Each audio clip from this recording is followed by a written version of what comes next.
హనుమంతుని గుడికి వెళ్ళినప్పుడు ఎన్ని ప్రదక్షిణలు చేయాలి, అలాగే ప్రదక్షిణలు చేసేటప్పుడు పఠించవలసిన శ్లోకం గురించి ఈ వీడియోలో తెలుసుకుందాం. హనుమంతుని గుడికి వెళ్ళినప్పుడు ప్రదక్షిణలు చేయటం చాలా మంచిది.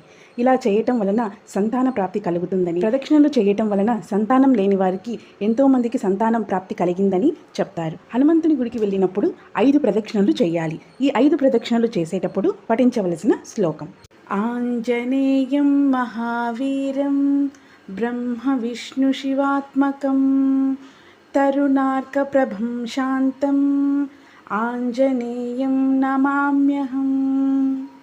ఆంజనేయం మహావీరం బ్రహ్మ విష్ణు శివాత్మకం తరుణార్కప్రభం శాంతం ఆంజనేయం నమామ్యహం.